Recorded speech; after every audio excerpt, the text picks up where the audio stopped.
एक छोटे कदकाठी वाला अधिकारी सर्वे सर्वा कलेक्टर ही महोदय तो समिति क्या उचित है। सरकार मत का राज्य शासन को इसमें किसी भी प्रकार का अधिकार नहीं है हस्तक्षेप करने का। जनप्रतिनिधियों के प्रस्तावों को प्राथमिकता क्यों नहीं मिली? तो सारा काम कलेक्टर को ही करना है और आप निर्देश नहीं दे सकते। घोषणा करने का मुझे अधिकार नहीं है। किस बात के लिए मंत्री बने भाई? कुछ शांत चेहरे बगुल की तरह स्थिर हैं। लेकिन आप निर्देश नहीं दे सकते, आदेश नहीं दे सकते। राज्य चला कौन रहा है? सदन चल रहा है, लेकिन सरकार कहां से चल रही है, यह बड़ा सवाल अब प्रदेश की राजनीति में नहीं बल्कि खुद विधानसभा के भीतर भी सुनाई देने लगा है। दरअसल विधानसभा का एक छोटा सा दृश्य सत्ता और प्रशासन के रिश्ते पर बड़ा सवाल खड़ा कर गया है। प्रश्नकाल चल रहा था, पूरा सदन जवाब सुनने के लिए तैयार था। मंत्री जी खड़े हुए, माइक ऑन हुआ और जवाब आया, आप कलेक्टर के साथ बैठ जाइए। बस यहीं से कहानी शुरू होती है, क्योंकि उस दिन सदन में सिर्फ जवाब ही नहीं मिला, सत्ता का असली संतुलन अनजाने में ही सब सामने आ गया। दरअसल पूरा मामला यह है कि जांजगीर चांपा जिले में CSR मत को लेकर विधायक व्यास कश्यप ने सवाल उठाया था कि 10 करोड़ 54 लाख से ज्यादा की राशि खर्च हुई। जांजगीर चांपा जिले में औद्योगिक इकाइयों द्वारा CSR मत अंतर्गत विगत 3 वर्षों में कितने राशि व्यय की गई है और इस राशि में कितने कार्य कराए गए हैं, संपादित राशि का ब्यौरा औद्योगिक संयंत्रवार प्रदान करें। लेकिन जनप्रतिनिधियों के प्रस्तावों को प्राथमिकता क्यों नहीं मिली?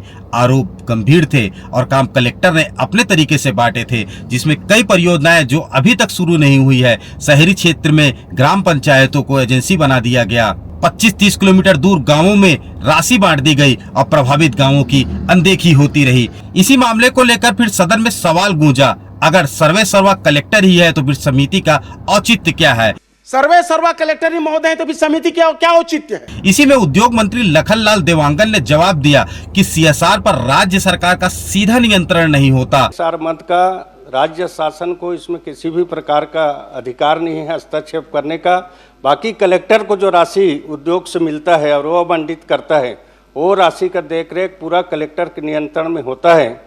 राशि का आवंटन और निगरानी कलेक्टर के नियंत्रण में रहती है। उद्योगपति भी अपने हिसाब से काम तय करते हैं। कई कामों को उद्योगपति अपने हिसाब से काम जो देते हैं उस मंत्री ने प्रक्रियाधीन कामों की सूची पढ़ी, लेकिन जब प्रभावित गांवों की घोषणा करने को कहा गया तो वही जवाब आया, घोषणा करने का अधिकार मेरे पास नहीं है। घोषणा करने का मुझे अधिकार नहीं है, आप कलेक्टर के साथ बैठकर काम कराइए। और यही सदन का तापमान बदल गया। पूर्व मुख्यमंत्री भूपेश बघेल तुरंत खड़े हुए। सवाल सीधा था, अगर मंत्री कलेक्टर के निर्देश नहीं दे सकते तो मंत्री किस लिए बने हैं? जब सारा काम कलेक्टर को ही करना है और आप निर्देश नहीं दे सकते, करना तो उनको ठीक है, लेकिन आप निर्देश नहीं दे सकते, आदेश नहीं दे सकते, तो फिर किस बात के लिए मंत्री बने भाई? जब सारा काम कलेक्टर ही करेगा तो सदन में बैठने का औचित्य क्या रह जाता है? मंत्री ने कहा, घोषणा और प्रक्रिया अलग अलग बातें हैं, लेकिन बहस खत्म होने के बाद भी एक सवाल जो हवा में तैरता रहा, राज्य चला कौन रहा है? विधानसभा चल रही है, सवाल विधायक पूछ रहे हैं, लेकिन जवाब अक्सर फाइलों की भाषा में मिल रहे हैं। मंच पर राजनीति दिखाई देती है, लेकिन फैसले बंद कमरों में लिखे जाते हैं। फाइल चलती है, नोटिंग होती है और वही नोटिंग धीरे धीरे नीति बन जाती है। जनता विधायक चुनती है, समस्या लेकर उसके पास जाती है, लेकिन समाधान प्रशासनिक स्वीकृति पर अटक जाता है। मानो लोकतंत्र का गणित बदल रहा हो। वोट जनता देती है, लेकिन गति प्रशासन तय करता है। सदन में बहस गर्म रहती है, टेबल थपथपाती है, राजनीति दिखाई देती है, लेकिन असली तापमान फाइलों की मंत्रालयों में मापा जाता है। कई विधायक खुलकर नहीं कहते, लेकिन निजी बातचीत में एक ही बात दोहराते हैं, घोषणा मंत्री जी करते हैं और अनुमति अधिकारी देते हैं। योजना राजनीतिक होती है, लेकिन दिशा प्रशासन तय करता है। मंत्रालय के गलियारों में भी इन दिनों अलग चर्चा है।